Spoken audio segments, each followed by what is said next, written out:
Thank you so much for being here, and thank you for your patience. My name is Sylvie Morin. I'm the current director of the OneWATER Institute at York University, and it is a pleasure to co-host this event with CFAL York and WISER. And we have two panels today. And what I would like to start with is the land acknowledgement. And then I will be introducing our moderator. And then Sapna will take over with the rest of the event. Okay. So York University recognizes that many Indigenous nations have long-standing relationships with the territories upon which York University campuses are located that precede the establishment of York University. York University acknowledges its presence on the traditional territory of many Indigenous nations. The area known as Takaronto has been caretaken by the Anishinaabeg Nation, the Haudenosaunee Confederacy, and the Huron-Wendat. It is now home to many First Nation, Inuit, and Métis communities. We acknowledge the current treaty holders, the Mississaugas of the Credit First Nation. This territory is subject to the Dish with One Spoon, One Boom Belt Covenant, an agreement to peacefully share and care for the Great Lake region. So of course we read these at meetings. I find these are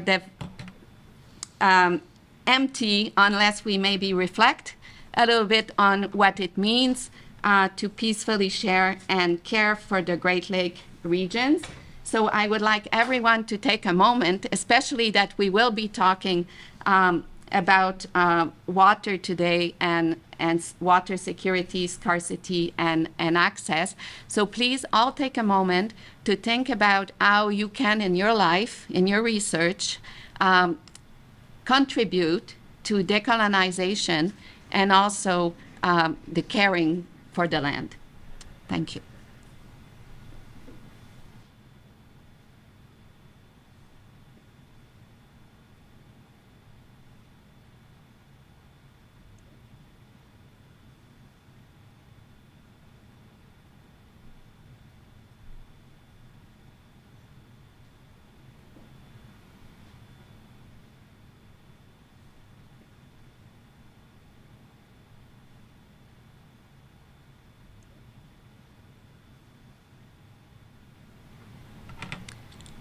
Thank you, everyone.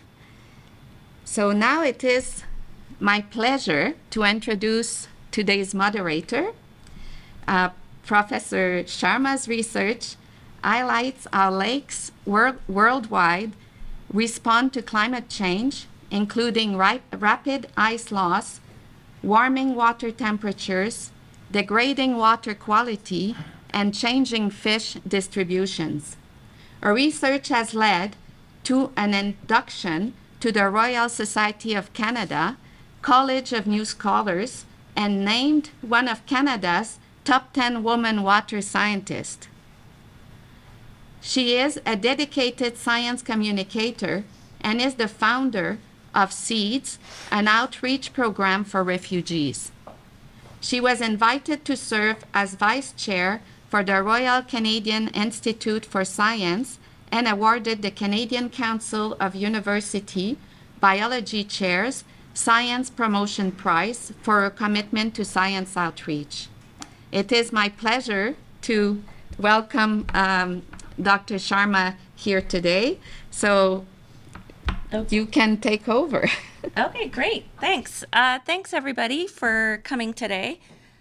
We started this panel thinking about, we wanted to reflect about our trip to the UN Water Conference. So the the five of us also on the screen, we presented at the United Nations in March.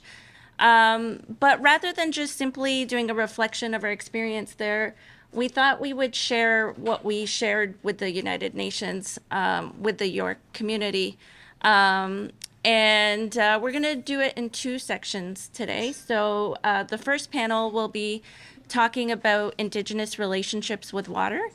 And then the second panel will be talking about engineering solutions to water insecurity.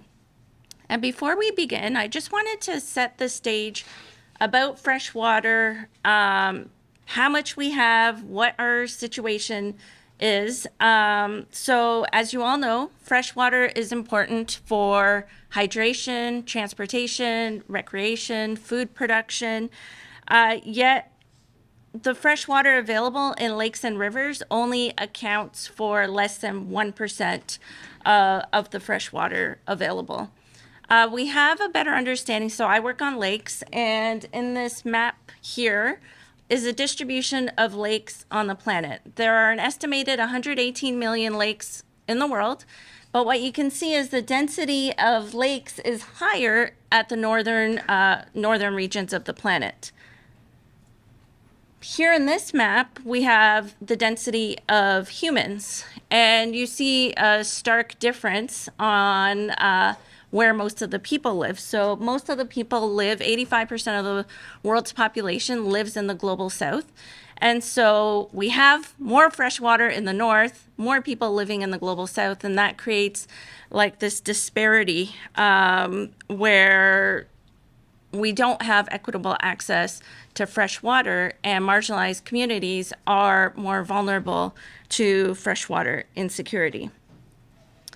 Climate change kind of throws a loop to water security. Here's a paper that was published last week in Nature Sustainability, and they looked at the temperature tolerances for people to live. And in purple here, we have all of the areas in the globe that will be too warm if temperatures increase by 2.7 degrees Celsius for people to live.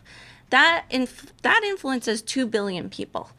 2.7 degrees Celsius might seem like a lot, but at the current climate change trajectories, we're looking at the 2040s. The paper suggested that maybe 1 billion people might be able to migrate. And obviously this is going to be inequitable, but at least 1 billion people will overheat.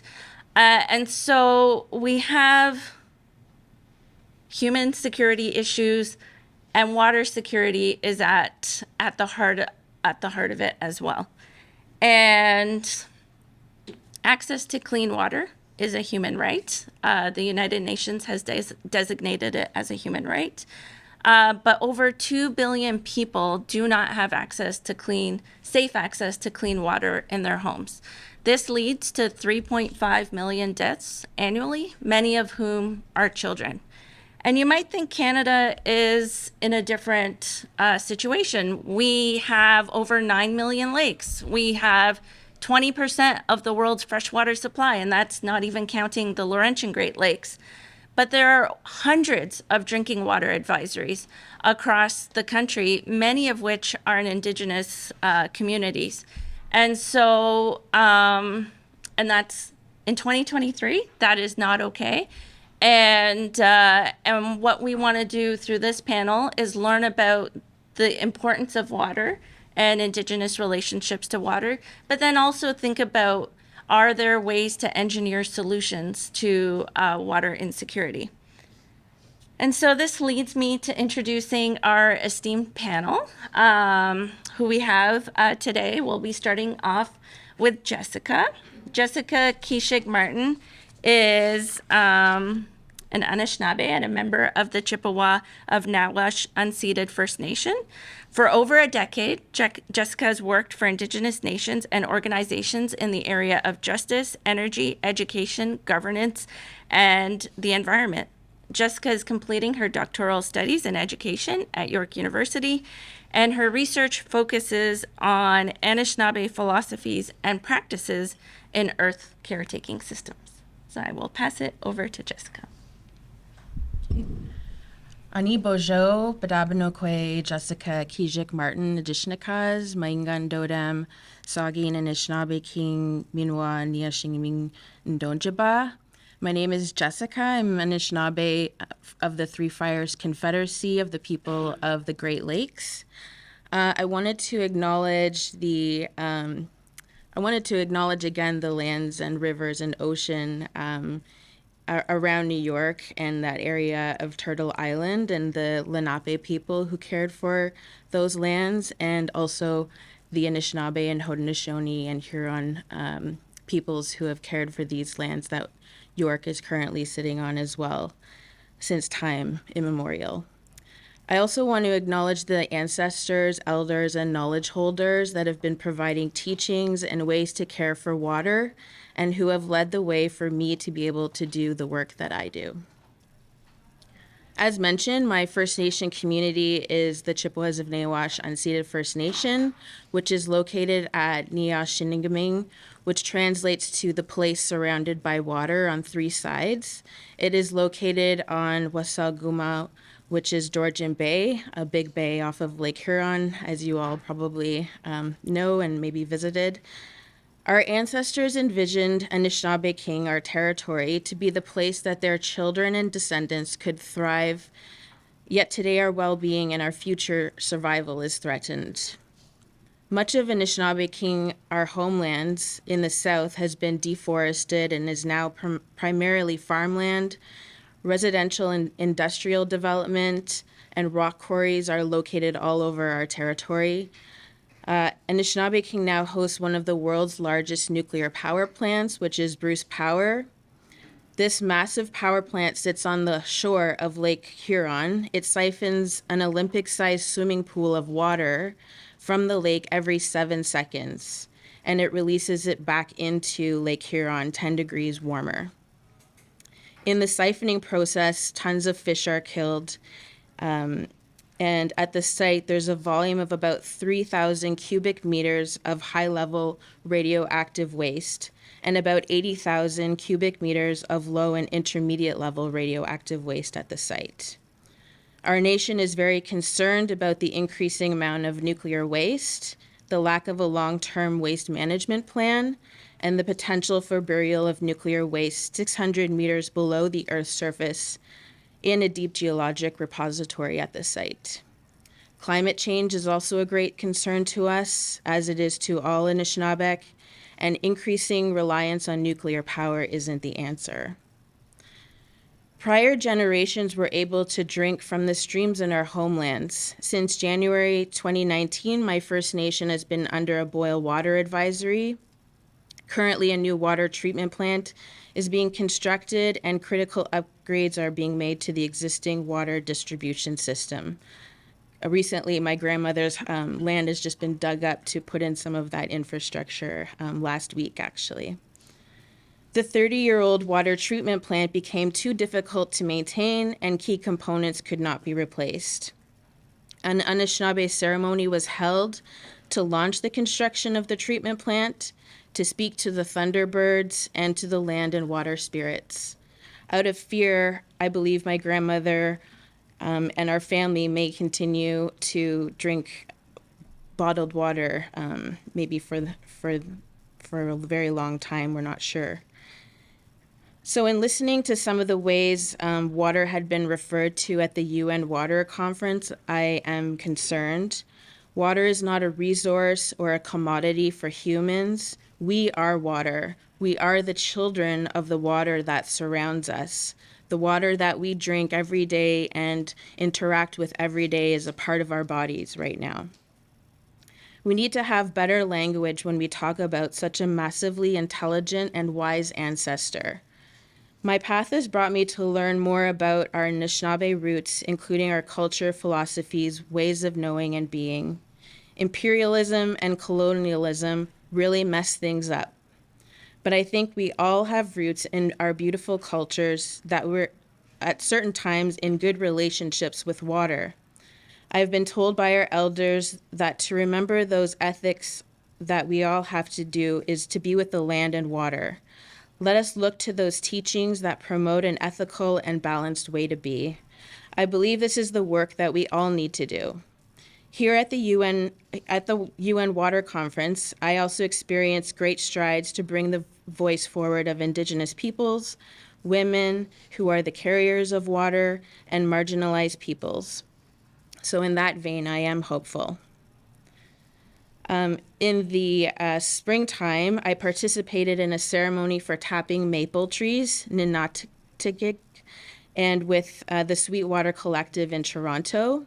So Toronto, like New York, is an important gathering place for many nations of our peoples, even prior to colonization, and it is a place our Anishinaabe ancestors and fellow communities have lived and thrived since time immemorial. It can be difficult to find space to practice Anishinaabe ways of knowing and doing, yet we are finding ways to assert ourselves in heavily urbanized areas. Through ceremony and listening to elders and knowledge keepers, tapping maple trees, gathering and jarring sweet water, I've been reminded of the importance of listening to Ninatik and Nibe, the water that flows through them.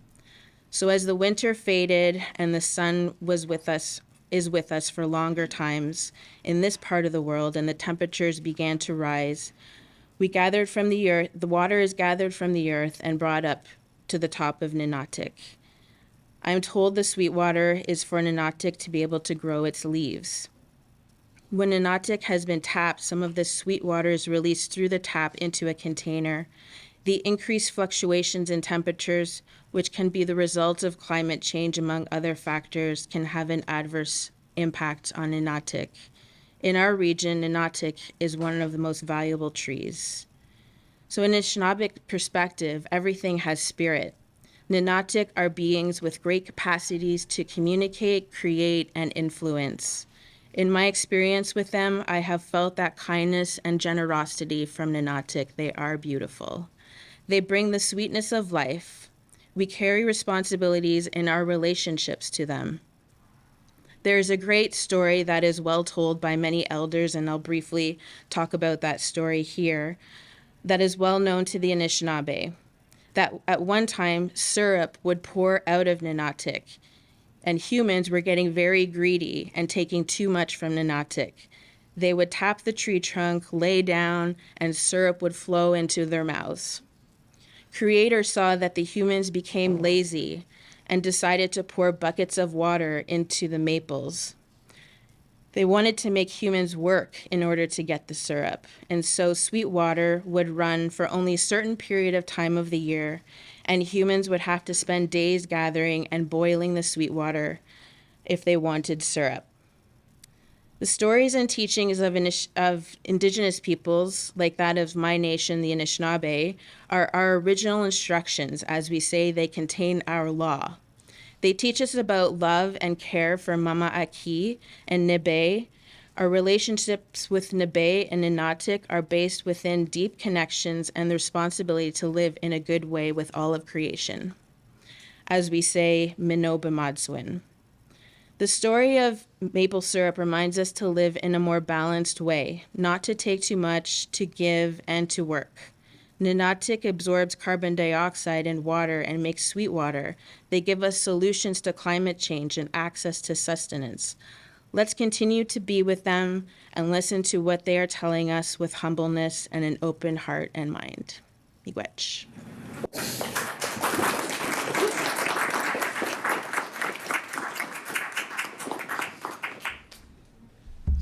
Thank you so much, Jessica, for those very inspiring words. Next up, we have a beautiful video created by the group of Doctors Mary Bunch and Dollen Manning.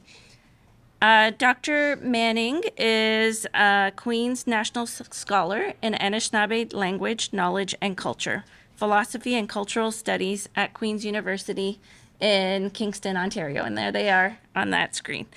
An interdisciplinary artist and scholar working at the intersection of phenomenology, art, Indigenous onto-epistemology, epistemological sovereignty, and the debilitating impact of settler colonial logics.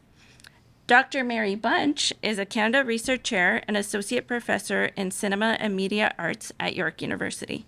Through theoretical inquiry and collaborative research creation, Dr. Bunch mobilizes queer, feminist, disability, and decolonial frameworks to better understand emerging world-making imaginaries in media, arts, and intermedial performance.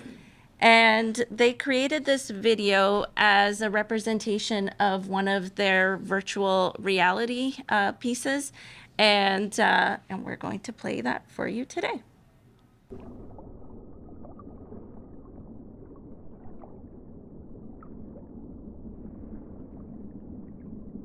In the 1600s, as settlers colonized the Americas, the newly invented microscope led to the discovery of another new world, invisible to the naked eye.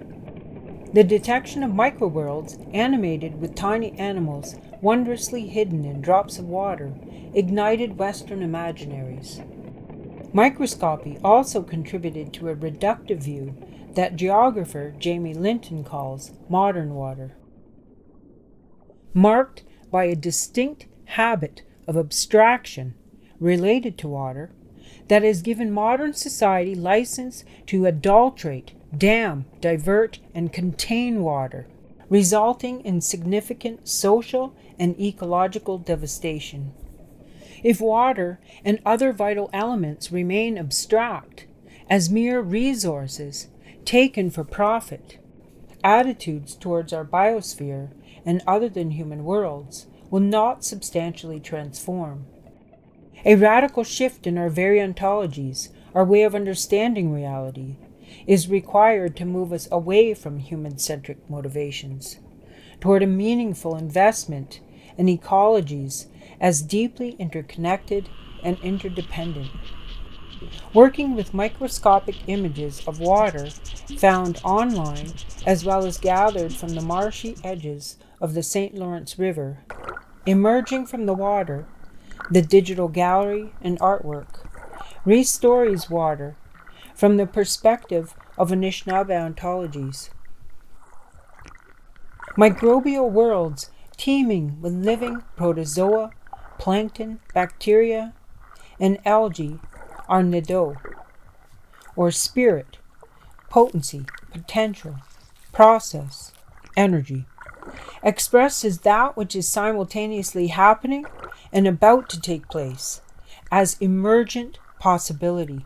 Water, Nibe, is life. Nibe is our ancestor, mine and yours, a living multiplicity with whom we must renew our side, that is, the human side, of the commitment to mutual respect and responsibility. Your grandchildren's drink. Zindoshin. Donatsak. Pane. Nin the bee. Where when we see Ion, where when we see Tawat, Gilbinochuk, Minwa, Gilnoshansak. Water is alive. Water is alive. Nishnabekwen. Gin Donasak. Gin Dameldon, Yonabi Pane. Nin the bee. Kimin Kuman the wheel, where when we should go sit. Kilawana, Ayawat Mompiki. The tailed one was losing power, so they began singing in their head. Kwanata na kukalamsa anayo hao tunstin sa haaya na kukalamsa na kwanata. Coming to the end of their song, the tailed one reaches out, grasping into the darkness. Finally, someone on the surface points out to the water. Look, there are bubbles over there. Sure enough, the tailed one floated to the top. Life and all of existence in Anishinaabe philosophies are taken up as a dynamic interrelational process composed of interacting potencies. Mortal, finite singularities commingle with the flocking wave of the infinite, the animate, multiple, and emergent character of Nido. Appearing as sheer potentiality, the formative dimension of the real, Nido alters the conditions of possibility, bringing new worlds into being. Like water itself, works of art are also Nido, emergent possibility, acting in the world in the field of living relatives and ancestors by creating immersive digital experiences of Nado interrelationality. Emerging from the water summons Nado potency, reawakening human responsibility to Nebe. Water rain, water spring, water fresh, water swamp, water salt, water ice, water birth, water snow, water rain, water spring, water fresh, water yo, water love, water yo, water love, water no, water rain, water spring. The rain, might be your grandchildren's drink. Zindoshin. Donatsak. Pane. Nin the bee. Wawena wishi ayang, wawena wishi tawat, gilbinochiak, minwa, gilno shansak.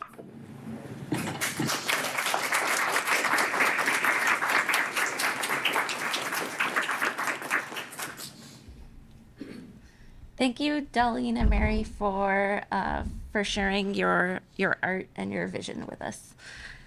And we'll wrap up the first panel with words of wisdom from Professor Ellie Perkins. Dr. Perkins is a feminist ecological economist with decades of experience leading collaborative projects on watershed governance and climate justice with partners in Canada, Latin America, and Africa. She was the lead author for the 6th assessment report of the United Nations Intergovernmental Panel on Climate Change, chapter on demand, services, and social aspects of mitigation. Thank you, Ellie. Thank you, Sapna. Is this good? I just wanted to ask if there's opportunities for questions, because I feel like people may have things to say to Darlene and Mary after that presentation. Yeah? After your presentation. We do have time. Okay. Yeah. Okay, great. So you have mentioned some of the sobering implications of climate change for water. And as we know, climate change and extreme weather events often manifest themselves through water, whether it's floods or droughts or agricultural problems or sanitation problems. And a lot of the climate justice issues that the world faces, which in my view are key to our ability to address the problem of climate change. We have to do it equitably, or we won't be bringing everybody along into the solution. And that word equity becomes a potent signifier of the degree to which we have to change and transform our governance systems, which are currently producing more inequity all the time.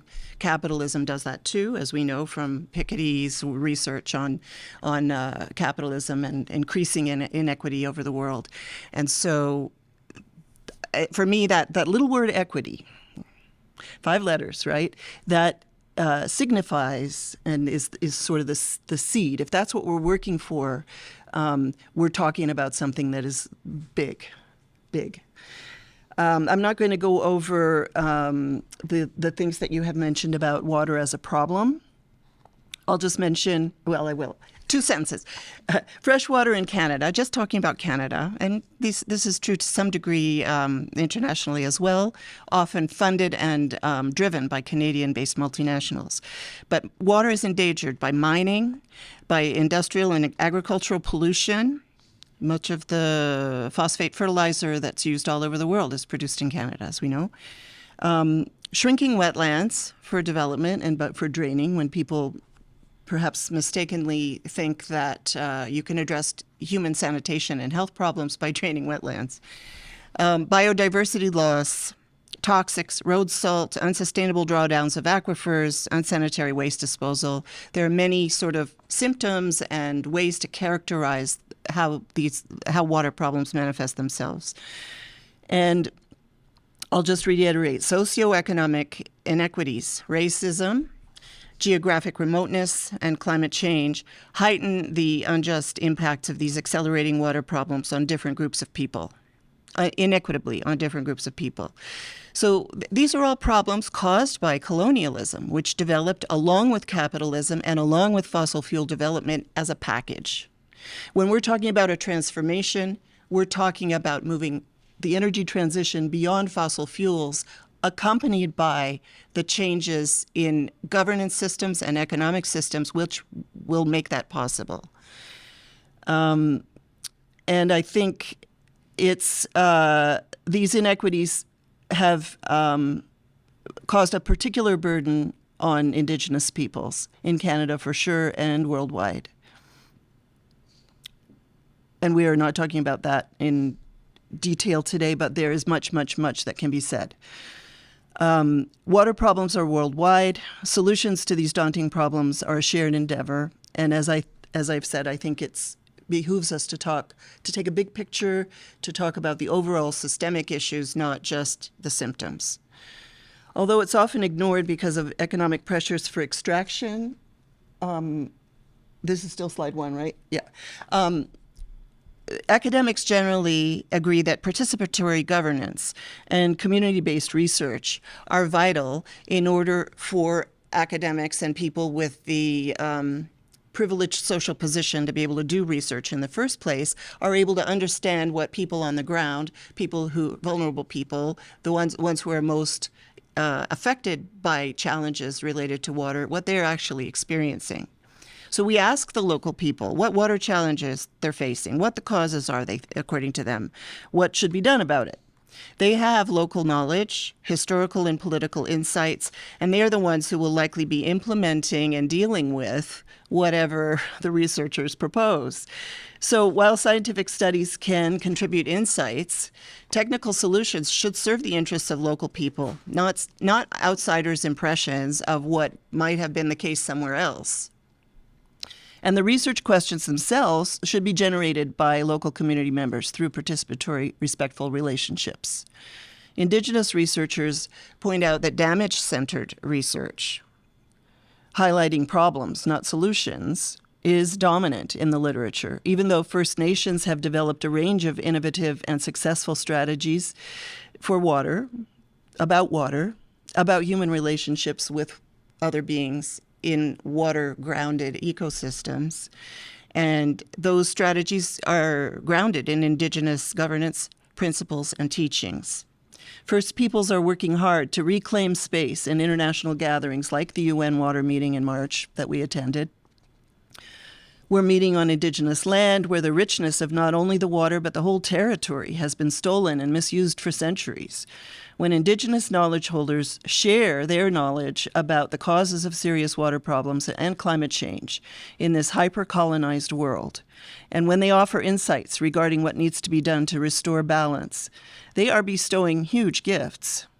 It's incumbent on non-Indigenous people to learn as much as possible from them in order to understand and act on those shared messages, each in their own way. A very important message is nothing about us without us. You've heard that before, I'm sure. Let's not colonize the space or take over the voice. Let's listen and keep listening.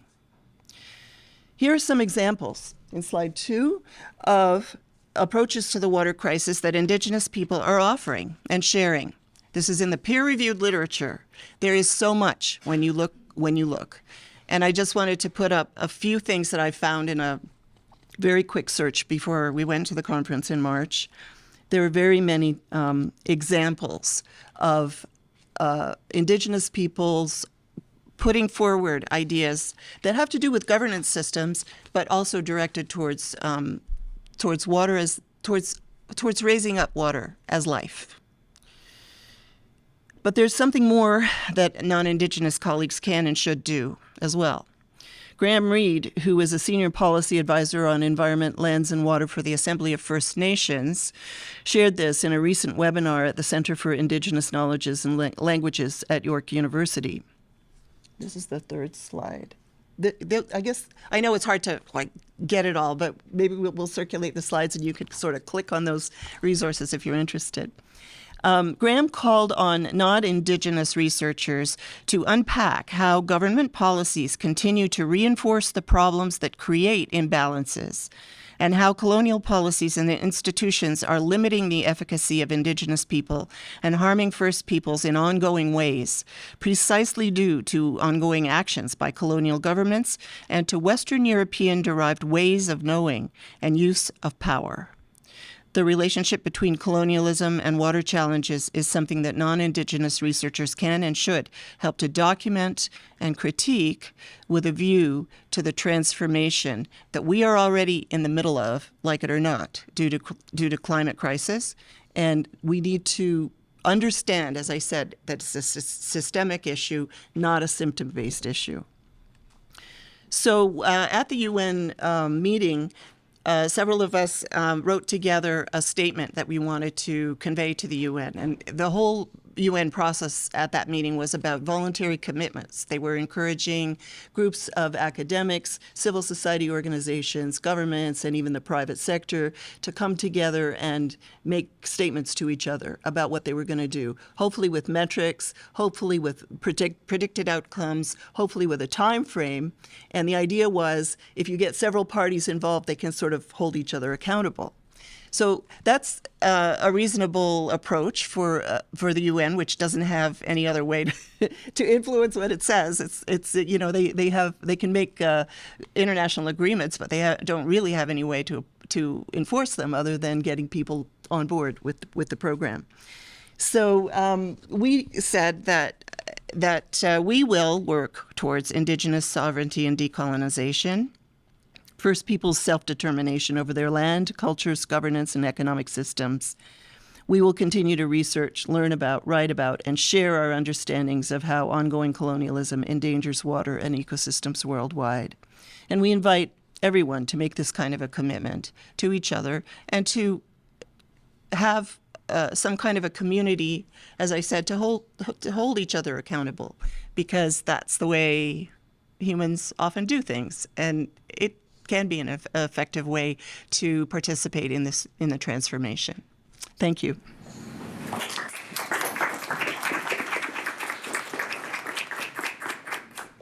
Wonderful. Thank you, Ellie. So now we have 10 minutes for questions for Darlene, Mary, Ellie, and Jessica. You can just raise your hands when you're... Oh, and Sylvie will pass the microphone. Hello, hi everyone. My name is Susan Sharma. I am a professor of water resources engineering at York. My question is for Ellie. What kind of governance systems and economic systems do you envision that we need that suit Asia to change? I would pass the floor to Darlene and Jessica as well, but what I'm working towards in my collaborative research with people internationally and here is on understanding better the idea of commons, common governance, understanding aquifers, for example, as a commons, something that could have open access, or could have controlled access, depending on the governance system that exists. Of course, the oceans are another example, and the atmosphere is a big commons. So there are scholars like Elinor Ostrom who have done a lot of work on the conditions under which, or the sort of requirements for people to be able to come together and govern commons successfully. There are also many exciting books by Indigenous economists, in particular, a new book that just came out this year by Ronald Trosper, who's an Indigenous ecological economist. He has a PhD in economics from Harvard, and he has run the Indigenous Studies program at the University of Arizona for the last 15 years or so.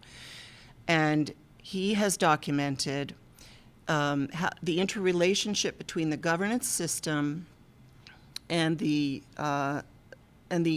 people's interaction with the you could say non-human world for more than 10,000 years in the northwest coast of British Columbia, what we now call British Columbia, where humans were able to live very successfully, they had a good standard of living without overstraining or crashing the ecosystem.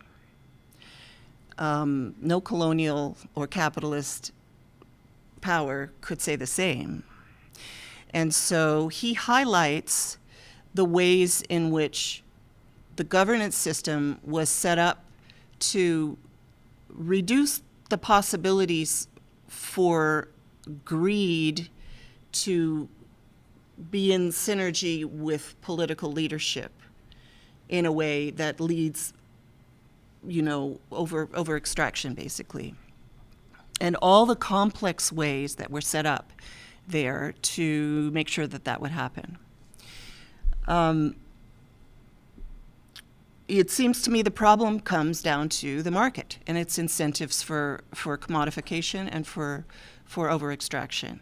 And so until we develop a way to do something about that, to either delink political structures from economic structures so that they don't reinforce each other ad infinitum and lead us into these messes, we will have these continual problems. And so I know that scientists aren't trained usually to think, scientists are great at systems, but I don't know, and I'm speaking as an economist, also as an economist, economics tends to say, okay, we have a diagram here, and we understand that the system ends at the end of the page. And I'm not sure how the systems that you look at are seen as, having boundaries, or what those boundaries are, or whether people consider the socioeconomic and political implications for the science that you're doing. But I'm here to encourage you to think about those things. Thank you, Ellie. Darlene, Mary, Jessica, do you have anything to add? I think Darlene does. Yeah. Well, we couldn't actually hear the audience question. Okay. So I think to summarize it, it was how do we move forward with governance and economic solutions? Is that?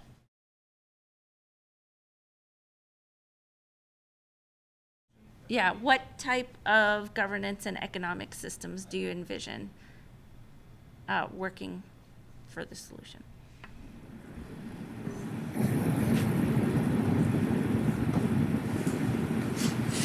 Did you hear that, Ellie? Yeah. Well, of course, it's very complicated. One thing to have succeeded hundreds of years ago, but today with the explosion of human population is makes things much more challenging. And Ellie's correct. This rejoining of capitalism and colonialism as and market-driven demands have created this enormous complex problem. If I were to think about Anishinaabe solutions, one thing is, was gifts and responsibilities, in which, I haven't thought about that in terms of this widespread or this a global solution. But one of the things about gifts and responsibilities, people often want gifts, but they don't usually want the responsibility that goes along with it. And as Indigenous cultures, we're often painted as being peaceful and harmonious, but we went to war and we slaughtered each other for breaking those bonds, because it was our responsibility to protect the environment of our homelands. We began here with this York's land acknowledgement, and said this area is subject to the dish with one spoon, and that we're to peaceably share. But that's not true. Settlers are not invited into that. That was a covenant that precedes settlers. No one invited you in. So we have to first acknowledge that this violence is ongoing. We're not peaceably sharing this. That's part of the problem. That's the problem of responsibility, that you have to acknowledge that this is what's actually happening today. We're not peaceably sharing it. This violence is ongoing, and those covenants were between Indigenous nations, and settlers have violently invaded and continued to occupy, and have brought these forms of governance and market-based, market-driven problems, really. So we know what we do on our side. We know how to manage ourselves, but that requires settlers to interrogate your logic systems, your philosophies, your way of conducting business. And unfortunately, those things are imposed on us, and now even in our own communities, where we want all the oil based products that have been given to us too. So yeah, it's no easy solution, but there are Indigenous governance structures and forms of trade and that precede this. But how do we break our capitalism is the real conundrum. Jessica, maybe you want to talk about our Indigenous protocols in this regard. Big one.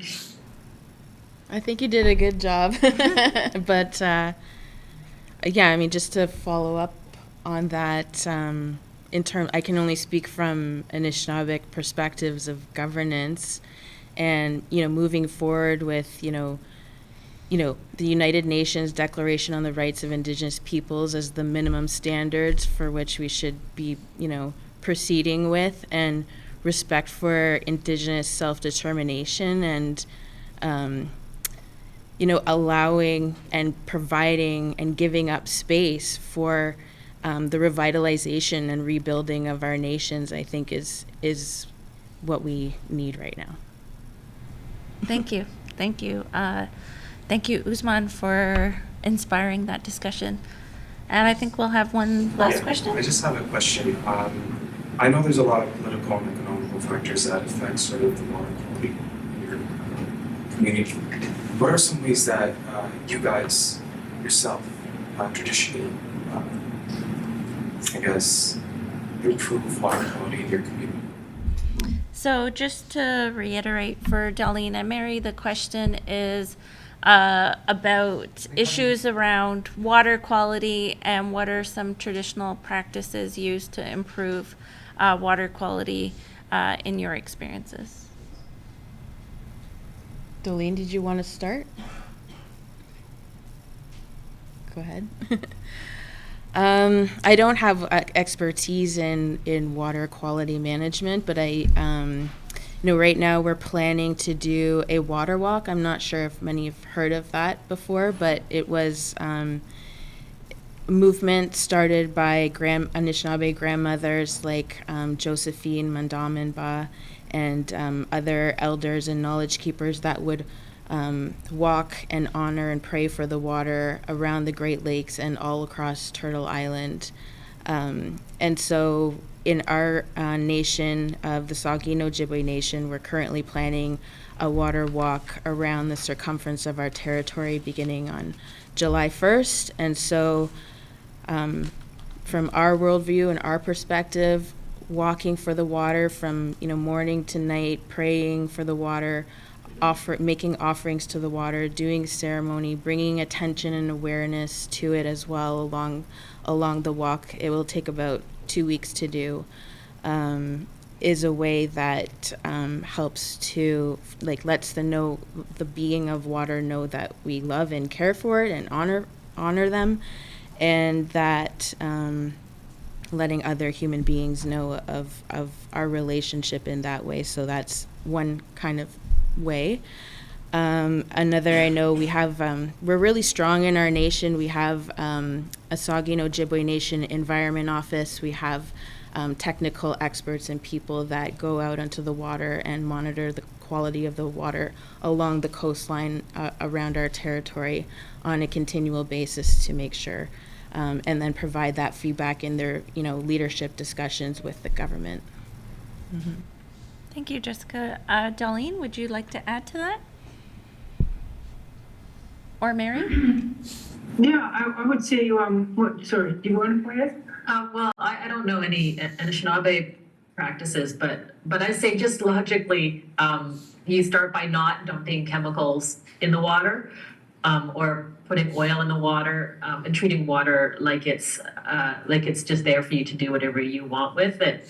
That from what I understand, talking to Dolene and other Indigenous people about water, is that relationship that Dolene's talking about of responsibility and stewardship is of primary importance, and that the logic of extraction that we as settlers, as people from sort of Western Enlightenment traditions of thought in particular, bring to the way we treat all of, whether it's natural resources or relationships with other peoples, like the colonial relationships, for example, that we're in with Indigenous people, of extraction, has to be like at the very outset. We have to learn how to have conversations with Indigenous people and others who have other ways of looking at water, so that when we're practicing our sciences, we're coming up with our solutions, that we do that in conversation with peoples who have other ways of thinking about water, so that we can,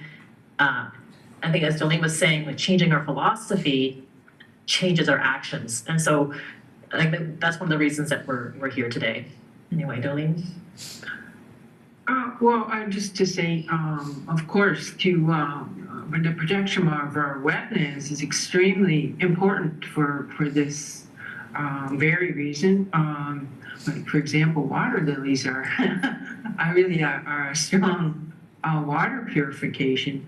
But aside from that, there's another is to challenge the laws that protect corporations and hold them accountable for polluting our environment, especially international laws. Do not usually corporations can come into different countries, and they're not, in Canada in any case, and as well, there's lots of Canadian mining corporations down in South America, and they're not held accountable for the destruction that they leave behind. Yeah. Thank you. And that wraps up this first panel. We'll resume at 11:30 with the engineers. And in the meantime, mingle and have some treats. Thank you. Thank you. And we should maybe thank our panel. Yes. One more time.